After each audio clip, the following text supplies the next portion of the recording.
जय श्री कृष्णा, राधे राधे दोस्तों। आज की इस क्लास में आप सभी का स्वागत है।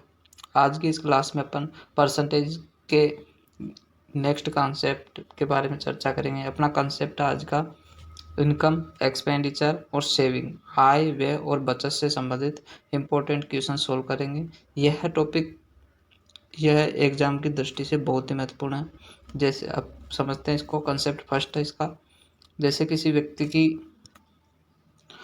किसी व्यक्ति की आय 100 रुपये है, एक्सपेंडिचर उसका 80 रुपये है, सेविंग उसकी 20 रुपये है। ठीक है, तो आय में 10% की वृद्धि कर दी, आय कितनी हो जाएगी 110। और एक्सपेंडिचर उसका व्यय, उसका खर्च उसका कितना था 80 रुपये, उसका खर्च 80 रुपये था, उसमें भी 10% की वृद्धि कर दी, तो खर्च कितना हो जाएगा 80 का 10% कितना होगा 8, 80 का 10% 8 होगा और 88 हो जाएगी। ठीक है, और तो इसके सेविंग पर क्या फ़र्क पड़ेगा, इसमें सेविंग पर क्या फ़र्क पड़ेगा देखते हैं। तो इसमें से क्या करेंगे, जो इनकम है, टोटल इनकम कितनी है 110, टोटल इनकम कितनी होगी अब 110, और टोटल खर्च कितना हो गया 88। तो इसमें से माइनस कर देंगे, यहाँ से 10, 10 में से 8 गए तो 2, यहाँ बचेगा वापस से 10, 10 में 2 गए 8 गए तो 2। तो इनकम में क्या प्रभाव पड़ा 22 हो गई। इन सेविंग कितनी थी पहले, सेविंग पहले 20 रुपये थे, अब कितनी होगी 22 होगी। तो 22, यानी तो इनकम में क्या हुई वृद्धि हुई, कितने की हुई इनकम में, क्या सॉरी सेविंग में क्या हुई वृद्धि हुई, कितने की हुई 2% की वृद्धि हुई। तो 20 से 22 हो गए। अब इसी बेस पे नेक्स्ट क्वेश्चन देखते हैं। क्वेश्चन है, रवि के व्यय और बचत का अनुपात 2:1 है। रवि के व्यय और बचत का अनुपात 2:1 है। यदि उसकी आय और व्यय में क्रमशः उसकी और व्यय में 20% की और 15% की वृद्धि होती है, तो उसकी बचत परसेंट, किसका परसेंट, बचत का परसेंट क्या होगा। रवि है, रवि के आय व्यय का रवि की व्यय और बचत का अनुपात 2:1 है। यदि उसकी आय और व्यय में क्रमशः 20%, 15% की वृद्धि होती है, तो उसकी बचत परसेंट में वृद्धि ज्ञात कीजिए। तो इसका आंसर होगा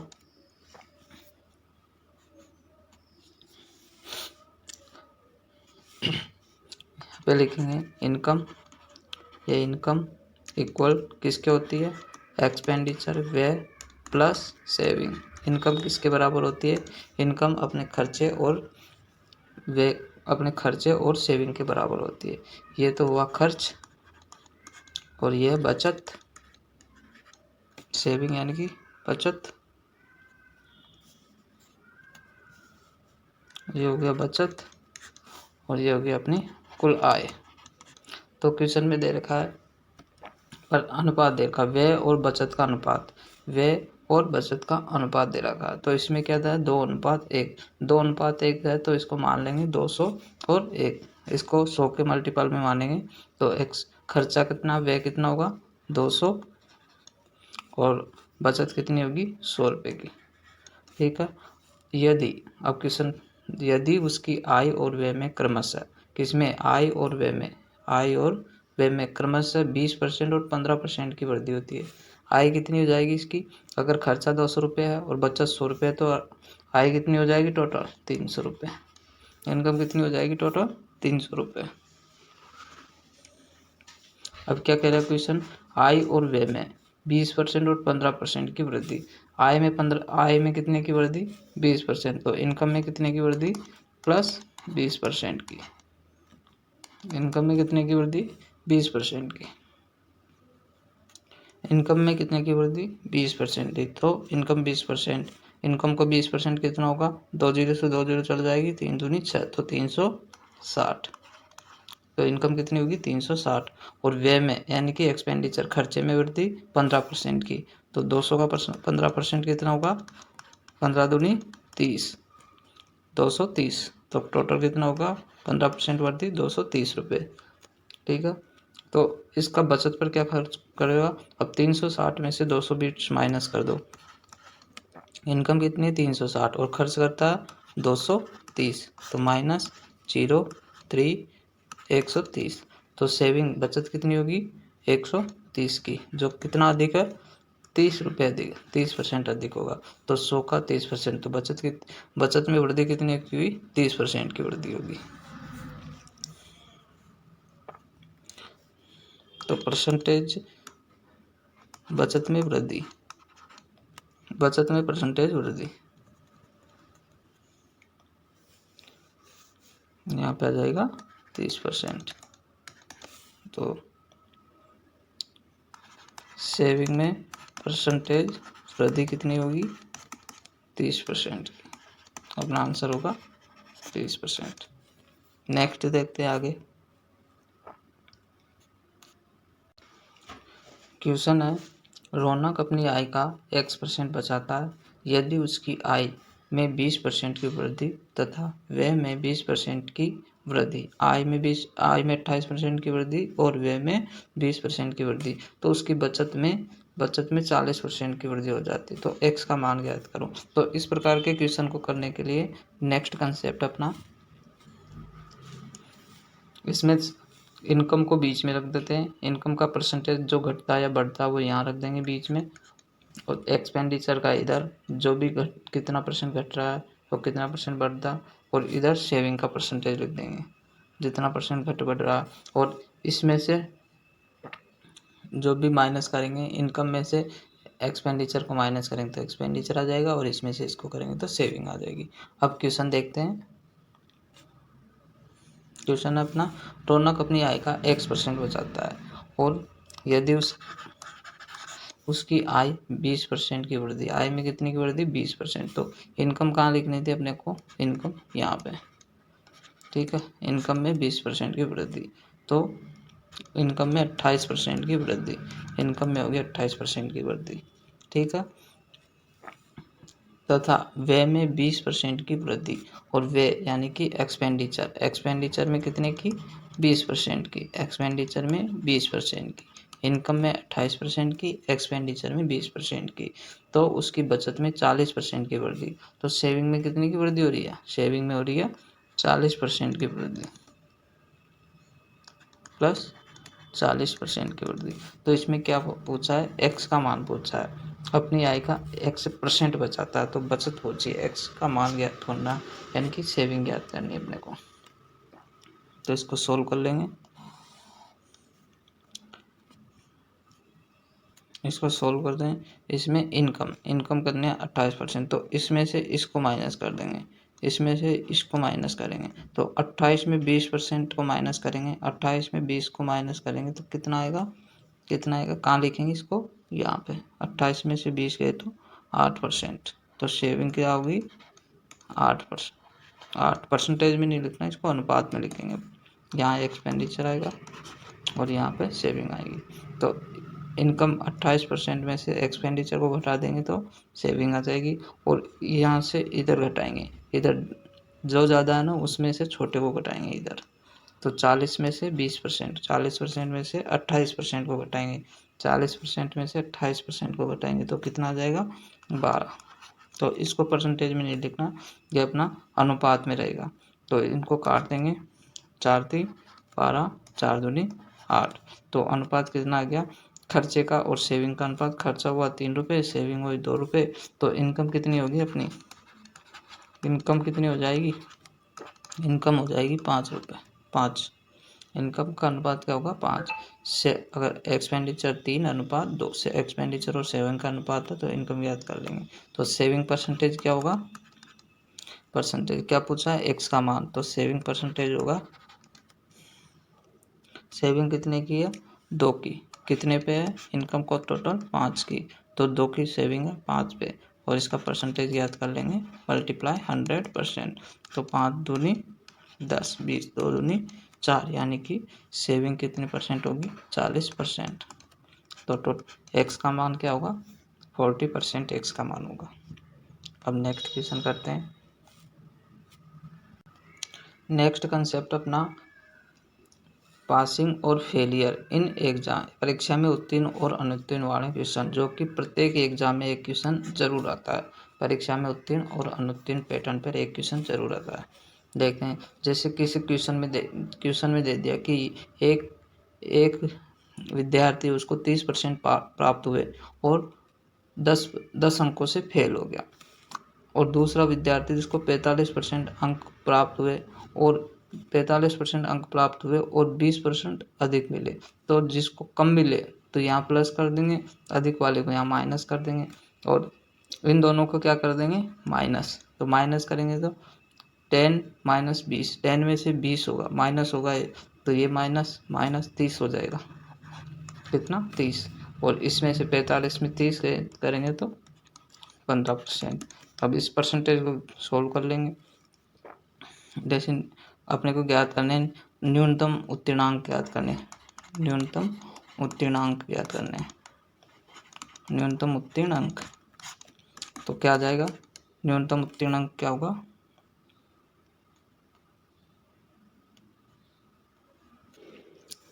तो इस क्वेश्चन में न्यूनतम उत्तीर्णांक और पूर्णांक ज्ञात कर सकते हैं। इसको काट देंगे, 15 दूनी 30, ये 2, यानी कि 1% किसके बराबर है, 2 अंक के बराबर है। 1% यानी कि 2 अंक के बराबर है। तो न्यूनतम उत्तीर्णांक ज्ञात करने के लिए दोनों इक्वेशन में से एक ले लेंगे। तो 30% में 10 ऐड कर देंगे तो क्या आ जाएगा न्यूनतम उत्तीर्णांक। तो 1% बराबर 2 मार्क्स, तो 1% 2 मार्क्स, तो 10 अंक कितने परसेंट आ जाएंगे 5%। तो 30% प्लस 5% कितने हो जाएंगे न्यूनतम उत्तीर्णांक 35%। अब 1% 2 अंक के बराबर है, तो अपने को 100% ज्ञात करना है। पूर्णांक ज्ञात करने के लिए पूर्णांक ज्ञात करेंगे तो पूर्णांक 1% कितने के बराबर है 2 के, तो 1% 2 के बराबर है, तो अपने को 100% ज्ञात करना है। तो 100% कितने के बराबर हो जाएगा, 100% बराबर 200। तो 1% बराबर 2, तो 100% बराबर 200, 100% बराबर 200 अंक। तो टोटल कुल अंक कितने होंगे 200 अंक का। तो इसके बेस ऊपर क्वेश्चन करते हैं, इस पे बेस्ड क्वेश्चन करेंगे आगे। क्वेश्चन है, किसी छात्र को एक परीक्षा में 20% अंक प्राप्त हुए, किसी छात्र को एक परीक्षा में 20% अंक प्राप्त हुए और वह 10 अंकों से अनुत्तीर्ण हो गया। किसी छात्र को एक परीक्षा में 20% अंक प्राप्त हुए और 10 अंकों से अनुत्तीर्ण हो गया। उसी परीक्षा में एक अन्य छात्र को 35% अंक प्राप्त हुए जो न्यूनतम उत्तीर्ण अंकों से 20 अधिक है। न्यूनतम उत्तीर्ण अंकों का परसेंटेज ज्ञात कीजिए। अब देखते हैं एक विद्यार्थी को कितने प्राप्त हुए। फर्स्ट विद्यार्थी को 20% अंक प्राप्त हुए। 20% अंक, ये तो परसेंटेज में मार्क और ये अंकों में मार्क। 20% अंक प्राप्त हुए और 10 अंकों से अनुत्तीर्ण हो गया। तो 10 से अनुत्तीर्ण हो गया तो 10 और आ जाते उसके तो उत्तीर्ण हो जाता। तो मतलब 20% में 10 ऐड कर देंगे। ठीक है, ये पासिंग मार्क है न्यूनतम। और सेकंड विद्यार्थी के एक अन्य छात्र को 35% अंक प्राप्त हुए। 35% अंक प्राप्त हुए जो न्यूनतम उत्तीर्णांक अंकों से 20 अधिक है। तो 20 अधिक है तो न्यूनतम उत्तीर्णांक अंकों में से 20 माइनस कर देंगे तो उसके उत्तीर्णांक आ जाएंगे। 35% में से 20 माइनस कर देंगे, उसके उत्तीर्णांक आ जाएंगे। सोल्व करते हो अब इसको।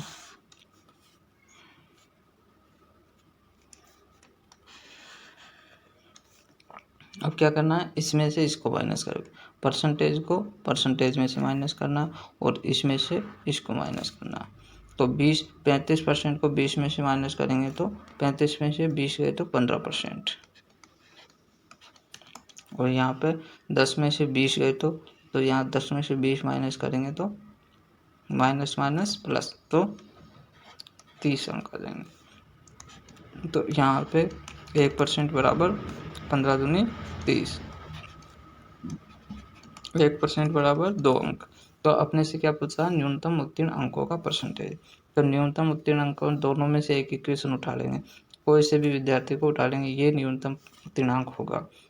तो इसका न्यूनतम उत्तीर्णांक कितना होगा, न्यूनतम उत्तीर्णांक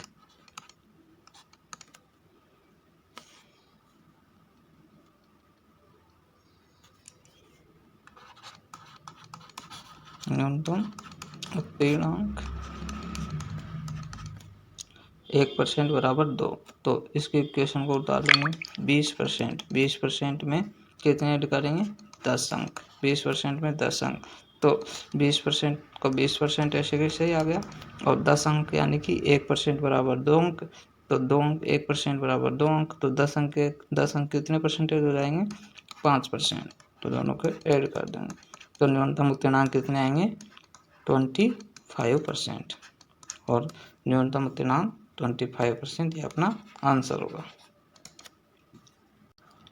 नेक्स्ट क्वेश्चन है अपना, किसी परीक्षा में 20 अंक प्राप्त करने वाला छात्र 30 अंकों से अनुत्तीर्ण हो गया।